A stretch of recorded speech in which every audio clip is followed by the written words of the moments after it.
नमस्कार दोस्तों, आपका हमारे चैनल में स्वागत है। कब है सटतिला एकादशी, जानिए तिथि, मुहूर्त, व्रत विधि और महत्व।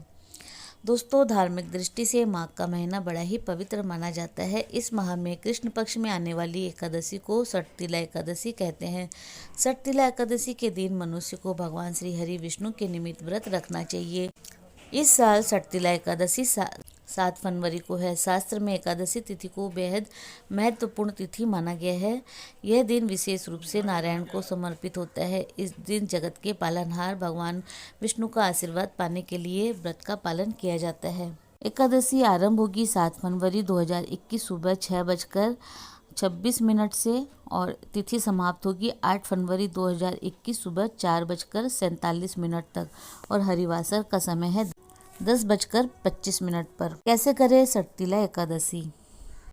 जो लोग सटतिला एकादशी व्रत रखना चाहते हैं उन्हें प्रातः सूर्योदय से पहले उठकर नित्य क्रिया के बाद तिल का उपटन लगाकर पानी में तिल मिलाकर स्नान करना चाहिए। इसके बाद भगवान श्री कृष्ण को तिल का प्रसाद अर्पण करें और तिल से ही हवन करें।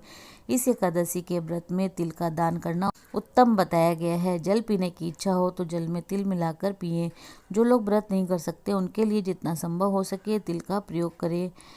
तिल खाएं, तिल मिला हुआ पानी पिए, तिल का उपटन लगाकर स्नान करें, तिल का ही दान करें। अगर इतना सब कुछ करना संभव नहीं हो तो सिर्फ तिल का उच्चारण ही करें तो भी पाप कर्मों के अशुभ प्रभाव में कमी आएगी। इस सटतिला एकादशी के उपाय। सटतिला एकादशी के दिन काली गाय और तिल का दान करने का विशेष महत्व है। मान्यता है कि सटतिला एकादशी के दिन व्यक्ति अगर तिल का प्रयोग 6 प्रकार से करे तो पाप कर्मों से मुक्त होकर हजारों वर्षों तक परलोक में सुख भोग प्राप्त करता है।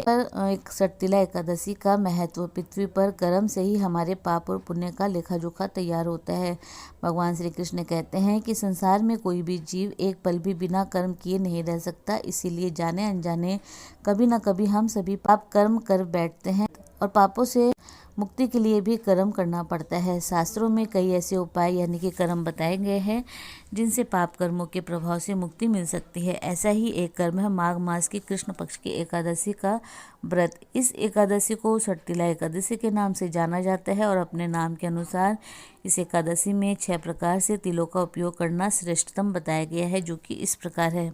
तिल के 6 प्रयोग और 6 लाभ। तिल का स्नान। सबसे पहले तिल का प्रयोग जल में मिलाकर स्नान के लिए करते हैं।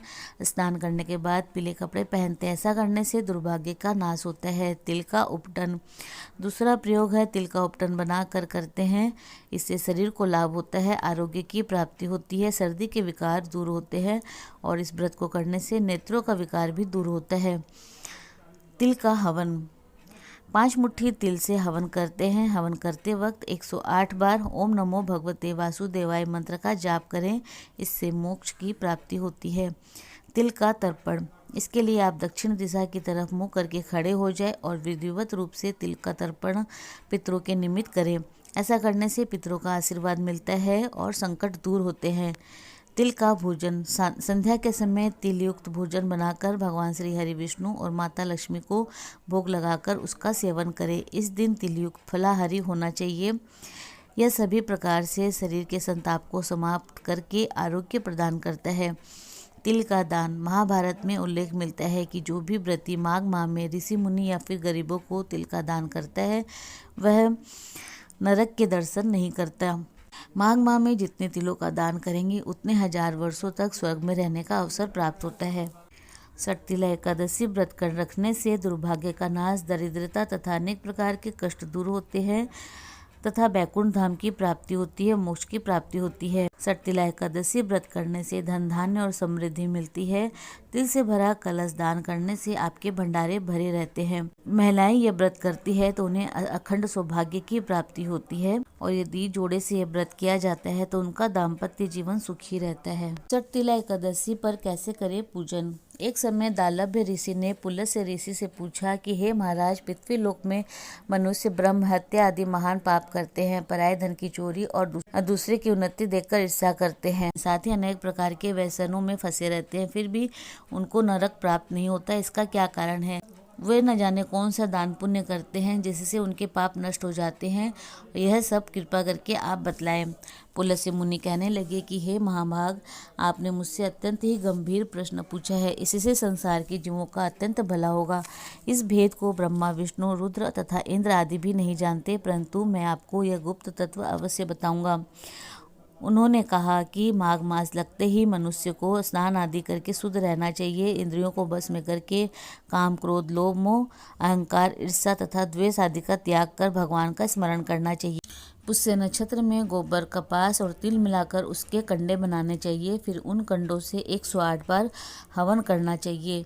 हवन करते समय ओम नमो भगवते वासुदेवाय इस मंत्र का उच्चारण करना चाहिए। जिस दिन मूल नक्षत्र हो तथा एकादशी तिथि भी हो तो अच्छे पुण्य देने वाले नियमों का ग्रहण करें। रात्रि को जागरण करें। उसके दूसरे दिन धूप, दीप, नैवेद्य आदि से भगवान का पूजन करके उनको खिचड़ी का भोग लगाएं। इसके बाद पेठा, नारियल, सीताफल या सुपारी का अर्घ देकर स्तुति करें। हे भगवान, आप दिनों को शरण देने वाले हैं, इस संसार सागर में फंसे हुओं का उद्धार करने वाले हैं। हे पुंडरीकाक्ष, हे विश्वभावन, हे सुब्रह्मण्य, हे पूर्वज, हे जगतपते, आप लक्ष्मी जी सहित इस तुच्छ अर्घ को ग्रहण करें। इसके बाद जल से भरा हुआ घड़ा ब्राह्मण को दान करें। ब्राह्मण को काली गाय और तिल का पात्र देना भी अति उत्तम माना गया है। तिल का स्नान और भोजन दोनों ही श्रेष्ठ है। इस प्रकार जो मनुष्य जितने तिलों का दान करता है उतने ही 1000 वर्ष स्वर्ग में निवास करता है। षटतिला एकादशी के दिन भगवान श्री कृष्ण का नाम मंत्र 8 या फिर 28 या फिर 108 बार या फिर 1000 बार अवश्य जपे। शास्त्र कहते हैं कि 8 से 80 वर्ष तक को सभी को एकादशी का व्रत करना चाहिए, लेकिन जो लोग किसी कारण से व्रत नहीं कर सकते उन्हें क्या करना चाहिए। शास्त्र कहते हैं कि कलयुग में मनुष्य के प्राण अन्न में बसते हैं, अतः व्रत उपवास प्रत्येक के लिए संभव नहीं है। इसका उपाय है सुपात्र को दान, अन्नदान अर्थात प्राणदान। अतः आवश्यकता अनुसार व्रत उपवास को दान में बदल सकते हैं। भूखा है उन्हें अन्नदान करे, जो प्यासा है उसे जल दान करें, और जिन्हें वस्त्रों की आवश्यकता है उन्हें वस्त्र दान करें। अगर आप व्रत करें या ना करें, प्रत्येक एकादशी और द्वादशी को कुछ अन्नदान अवश्य करें। पुराणों में वर्णित है कि विधि पूर्वक या फिर अविधि पूर्वक द्वादशी को जो भी दान किया जाता है वो मेरु पर्वत के समान हो जाता है। तो दोस्तों, इसी प्रकार और भी रोचक जानकारी के लिए आप हमारे चैनल को लाइक, शेयर व सब्सक्राइब करें। हमारे चैनल में विजिट करने के लिए धन्यवाद।